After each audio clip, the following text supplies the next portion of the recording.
Travel smart, laugh often, panic responsibly. Ever stood in an airport, train station, cruise terminal, or hotel lobby and thought, I may have made a terrible mistake? Good news! You've just entered the world of First Class Fool, the hilarious solo travel series for nervous explorers, accidental adventurers, and anyone who believes packing light is a lie invented by people with staff. Cruise packing tips are one of those things that sound simple until you're standing over an open suitcase, wondering why you have packed 3 just-in-case outfits. A charger for a device you no longer own, and enough toiletries to launch a small spa. Cruising has a way of making otherwise sensible people behave like anxious magpies. The ship is moving, the weather may change, the dress code may appear at dinner, and somehow the buffet is both a promise and a threat. So let's make this easier. The first rule of cruise packing is to pack for the cruise you are actually taking, not the glamorous imaginary version where every day involves a sunset cocktail and a linen blazer. Start with the basics: passports, travel documents, boarding passes, medication, chargers, sunglasses, swimwear, comfortable shoes, and a light layer for air-conditioned spaces and breezy decks. If you are flying to the port, keep essentials in your carry-on, because checked bags have a dramatic talent for arriving later than your patience. Next, think in outfits, not individual items. Cruise packing gets much calmer when you choose clothes that mix and match easily.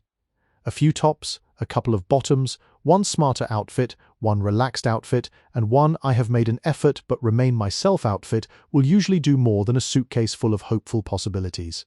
Shoes deserve special attention. Bring one pair for walking, one pair for evenings, and one pair for the pool or beach. Anything beyond that should earn its place very convincingly. Then there is the cruise-specific layer of planning. If your ship has formal nights, themed evenings, or restaurants with a dress code, check that before you pack. You do not need to bring your entire wardrobe to survive dinner, but you do need to avoid the classic solo traveler mistake of discovering that your only smart shirt is also your sleep shirt. Also consider your excursions. Shore days often mean sun, walking, buses, uneven pavements, and the possibility of returning to the ship looking slightly less polished than the brochures suggested. Comfortable clothes and a small day bag will serve you better than optimism. Finally, leave room for the practical bits people forget.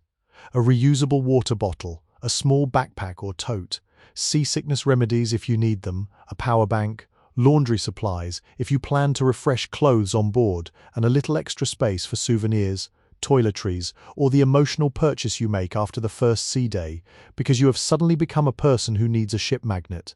And yes, cruise packing tips always include this one: do not overpack just in case. The ship is not judging you, but your suitcase absolutely will. In the end, the best cruise packing strategy is not perfection. It is balance. Pack enough to feel prepared, not so much that you need a committee to lift your bag. If you can move through embarkation, dinner, a shore excursion, and a lazy sea day without rummaging like a desperate archaeologist, you have done it right.